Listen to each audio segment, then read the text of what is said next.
One of the greatest position players to ever play the game of baseball. By numbers alone, Alex Rodriguez should go down as one of the top 10 greatest baseball players ever, period.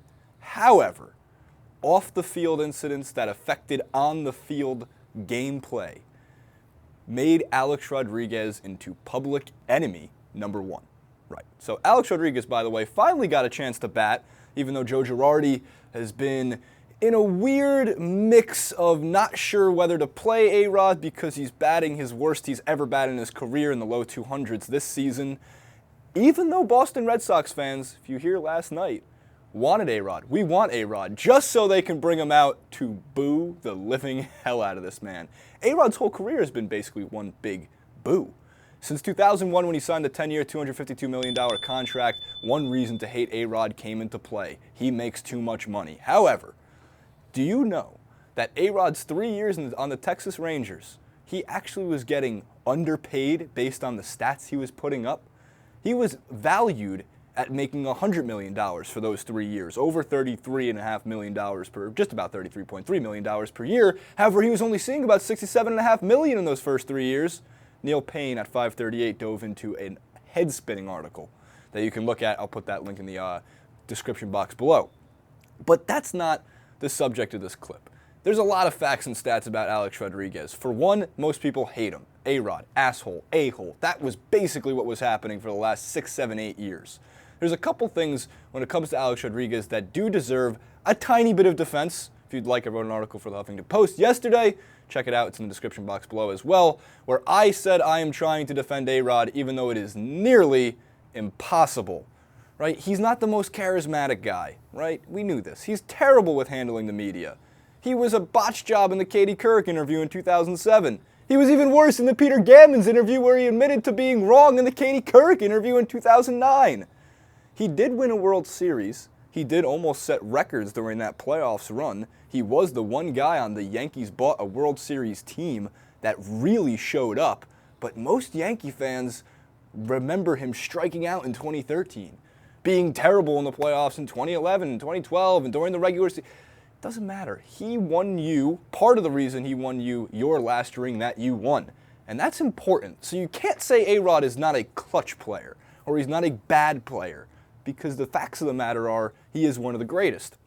Now, in trying to defend Alex Rodriguez going into his last ever baseball game, which is, you can see today, tonight, depending on the time, at Yankee Stadium, Friday, he's going to go into a special advisor role. It's like Special Friends Day at school. We had Special Friends Day when I was in elementary school. You brought in your cousin or your grandpa or your friend from another town, and everyone got to hang out. That's essentially what Alex Rodriguez is going to become to the New York Yankees, except, let's get this straight, he's not friends with anybody on the New York Yankees. He did find peace with upper management, front office management, and of course we know everything that happened with biogenesis and the steroid allegations that turned out to be true, but all those things aside, the man did serve a 162-game suspension, crucified by Bud Selig, because Bud Selig could never hand Mark McGwire or Sammy Sosa 162-game suspension.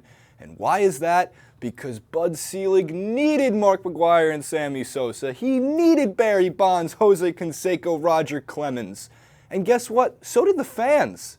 Baseball was dead in 1994. The playoffs were canceled. Mid-season strike. It was dead, gone, buried, 6 feet under, never coming back to life. Until Mark McGwire and Sammy Sosa came around on roid rage, making people like in our office, Hassan Piker, look small, go on the home run battle, and every kid who's 4 or 5 years old like I was, every teenager, every adult started tuning in and day out to see who was going to break the home run record.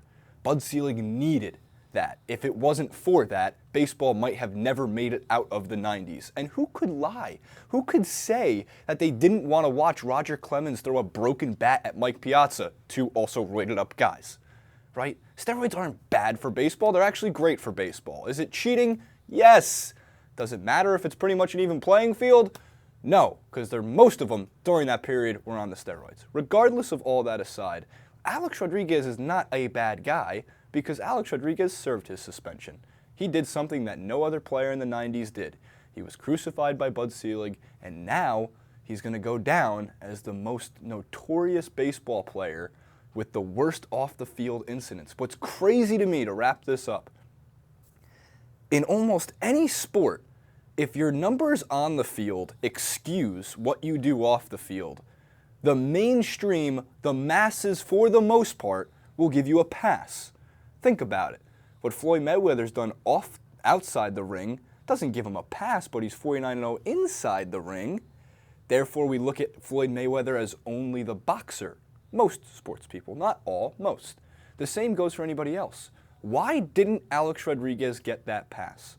Why didn't A-Rod, who put up 696 home runs, over 2,000 RBIs, over 3,000 hits, a career 295, 380, 550 slash line, the greatest, or potentially the greatest, position player in history, and a great shortstop, and a great third baseman, makes Derek Jeter's fielding look minor league? Yeah, I said it, in the words of Chris Rock.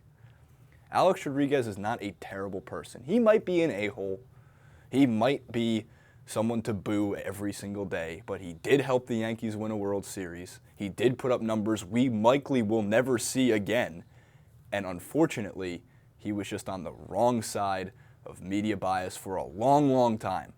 Having said all that, I couldn't find anything else besides him serving a 162-game suspension that doesn't make me shout, "God, this guy sucks!" Comment below, like, favorite, subscribe. Check out the article I wrote at Huffington Post. Check out the article from Neil Payne. A big shout out to him, at least at 538. Love his numbers, love the stats side of things. Definitely worth a read. At JasonRuben91 on Twitter, at JasonRuben91 on Instagram. More importantly, Facebook.com/TYT Sports. You're not going to find a lot of baseball highlights over there, but you will find a lot of fun videos, and we're trying to build and build and build. The closer we get to 15,000 likes, the closer you guys will have a chance at winning free t-shirts and other fun things. We'll see you next time.